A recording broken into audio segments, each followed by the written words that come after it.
Ang Diyos ng maraming pagkakataon. Ang mabuting balita ng Panginoon ayon kay San Lucas. Noong panahong iyon, dumating ang ilang tao at ibinalita kay Jesus na ipinapatay ni Pilato ang ilang mga taga-Galilea. Habang ang mga ito'y naghahandog sa Diyos, sinabi niya sa kanila, "Akala ba ninyo dahil sa sinapit nilang iyon, higit silang masama kaysa sa ibang mga taga-Galilea? Hindi, ngunit sinasabi ko sa inyo, malibang magsisi kayo't talikuran ang inyong mga kasalanan, mapapahamak din kayong tulad nila." At ang 18 namatay nang mabagsakan ng tore sa Siloy, sa akala ba ninyo'y higit silang makasalanan kaysa sa ibang naninirahan sa Jerusalem? Hindi. Ngunit sinasabi ko sa inyo, malibang magsisi kayo't talikuran ang inyong mga kasalanan, mapapahamak din kayong tulad nila. Sinabi pa sa kanila ni Jesus ang talinghagang ito, may isang taong may tanim na puno ng igos sa kanyang ubasan. Minsan tiningnan niya kung may bunga ang puno, ngunit wala siyang nakita. Dahil dito, sinabi niya sa tagapangalaga ng ubasan, 3 taon na akong pumaparito at naghahanap ng bunga sa punong ito. Ngunit wala akong makita. Putulin mo na, nakakasikip lang iyan. Ngunit sumagot ang tagapag-alaga, huwag po muna nating putulin ngayon. Huhukayan ko po ang palibot at lalagyan ng pataba. Baka sakaling mamunga na sa susunod na taon. Kung hindi pa, saka po ninyo ipaputol.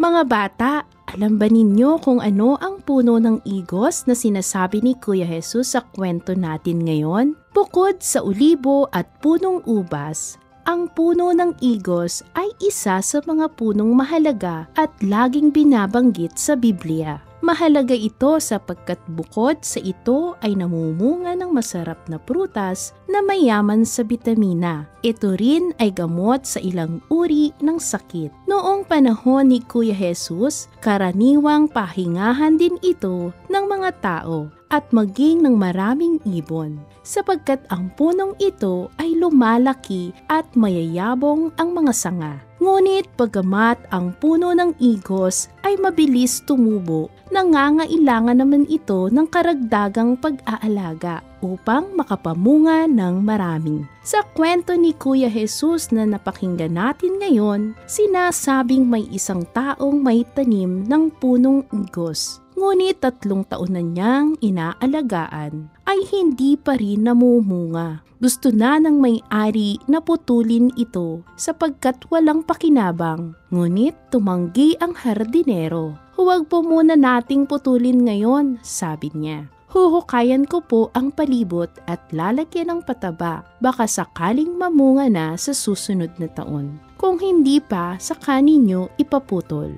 Ang taong may tanim ng igos ay sinasagisag ng Diyos, mga bata. Ang hardinero naman ay sinasagisag ni Kuya Jesus. At ang punong igos na walang bunga ay sinasagisag ng taong makasalanan. Ang talinghagang ito ay naglalarawan ng walang hanggang awa ng Diyos na nagbibigay sa atin ng biyaya ng panahon at pagkakataon upang magsisi sa ating mga kasalanan, magbagong buhay at maging mabunga o maging maunlad sa ating pananampalataya. Napakabuti ng Diyos, mga bata. Sinasabi sa katesismo ng simbahan na kahit na nagtaksil ang mga tao at dapat parusahan, umiiral pa rin ang kanyang pagmamahal at matyagang naghihintay sa ating pagsisisi at pagbabalik loob. Makikita natin ito sa ilang kwento sa Biblia, tulad ni Apostol Pedro na kanyang malapit na kaibigan. 3 beses itinanggi ni Pedro si Kuya Jesus